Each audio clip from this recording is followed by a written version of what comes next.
नमस्कार दोस्तों। देसी लॉजिक के इस प्रोग्राम में एक बार फिर से आपका स्वागत है। पिछले वीडियो में जैसे कि हमने बात की थी stand up comedian Munawar Faruqui के बारे में, आज की चर्चा फिर से उसी विषय पे होगी कि ऐसे लोगों को कौन मंच देता है, ऐसे लोगों का कौन प्रोग्राम करवाता है, उनकी मानसिकता क्या है।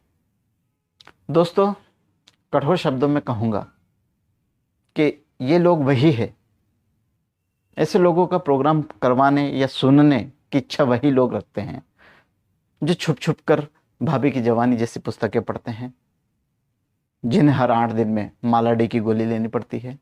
ऐसी ही मानसिकता वाले, ऐसे ही फूहड़ मानसिकता वाले लोग ऐसे लोगों का प्रोग्राम देखते हैं जो इस भारत की संस्कृति और संस्कारों का मजाक उड़ाते हैं और हिंदू संस्कृति और हिंदू देवी देवता को मजाक उड़ाते हैं, उन पर जोक सुनाते हैं, चुटकुले सुनाए जाते हैं।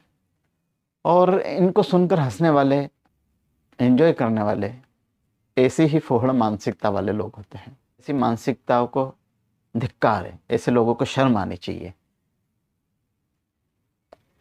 हमने देखा कि इंदौर में 56 दुकान की वहाँ एक हॉल में प्रोग्राम रखा गया था मुनव्वर फारूकी का, और हिंद रक्षा सेना के जो सदस्य थे एकलव्य सिंह गौड़ जी, जो उन्हें रोकने का प्रयास करते हैं, समझाते हैं और बड़ी शालीनता से कहते हैं कि आगे से ऐसे हरकत ना करें, ऐसे जोक ना सुनाएं। परंतु जो ऑडियंस थी, जो पीछे बैठे हुए लोग थे, वो हो हल्ला कर रहे थे, कमेंट्स पास कर रहे थे, और कुछ लोग डेमोक्रेसी डेमोक्रेसी, कुछ लोग हिंदू मुस्लिम एकता की बात कर रहे थे। तो क्या इसका अर्थ ये है कि हिंदू देवी देवताओं का मजाक उड़ाया जाए, या कॉमेडी के नाम पर अश्लीलता परोसी जाए, फोहड़ता परोसी जाए? ये कैसी कॉमेडी है जिसमें हर दूसरी लाइन में गाली का यूज होता है, गाली का प्रयोग होता है, गंदे शब्दों का प्रयोग होता है, और पीछे बैठने वाले लोग ठहाके लगा के हंसते हैं, उनमें लड़के लड़कियां हैं। और मैंने बता ही दिया है कि वो कैसी मानसिकता और किस तरीके के लोग होते हैं जो ऐसे लोगों को सुनते हैं। डेमोक्रेसी, फ्रीडम ऑफ स्पीच के नाम पर फोहड़ता परोसना, ये सब रुकना चाहिए। हमारे भारत देश में कई बड़े बड़े कलाकार हैं, कॉमेडियन हैं। हमने इसी बात पर, जो जी न्यूज़ पर डिबेट हो रही थी, उसमें राजू श्रीवास्तव जी का भी वक्तव्य सुना। उन्होंने कहा कि इसका मतलब ये कतई नहीं है डेमोक्रेसी और फ्रीडम ऑफ स्पीच का कि आप लोग गालियों का प्रयोग करें, हिंदू देवी देवताओं को टारगेट करें और उनका मजाक उड़ाएं। और जो सुनने वाले हैं वो लोग जो ये चुटकुलों पर नहीं हंसते हैं, वो केवल गंदी बात और अश्लील भाषा और गालियों पर ही हंसते हैं।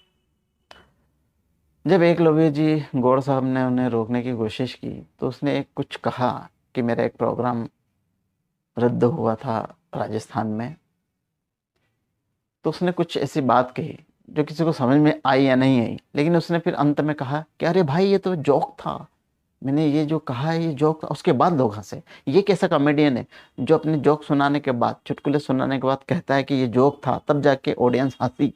यानी कि ऑडियंस और कॉमेडियन के बीच में कैसा तालमेल है, ये बिल्कुल स्पष्ट समझ में आ जाता है।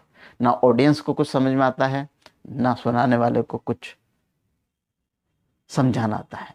बस लोगों को हंसाने के लिए वो कहता है कि भाई ये जोक था, तो समझ में आता ऑडियंस को, अरे ये जोक था, हंसना पड़ेगा। ये लो, ऑडियंस हंसने लगी। बड़ा विचित्र समागम देखा ऑडियंस और कॉमेडियन के बीच में, जो वो तथाकथित कॉमेडियन था। हाँ।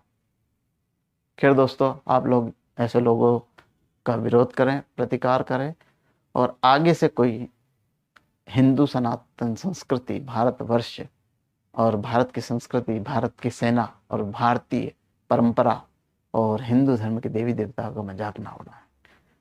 हमारा यही प्रयास है, आप लोगों का, सभी का इसमें सहयोग बना रहे। और हम देख ही रहे हैं पिछले दिनों सोशल मीडिया का, और कुछ प्रोपेगेंडाधारी लोग जो अभी भी प्रोपेगेंडा चला रहे हैं कि भाई इंदौर में जो उसके खिलाफ कंप्लेन हुई लेकिन कोई सबूत मिले नहीं। भैया वहाँ वीडियो भी रखे गए हैं, पुलिस को साक्ष्य के रूप में वीडियो प्रस्तुत किए गए हैं, और कोर्ट ने भी जमानत देने से मना कर दिया गया। ये सभी आप लोग जानते हैं, और ये सब तभी होता है जब कोई साक्ष्य हो, सबूत हो। जय हिंद, जय भारत।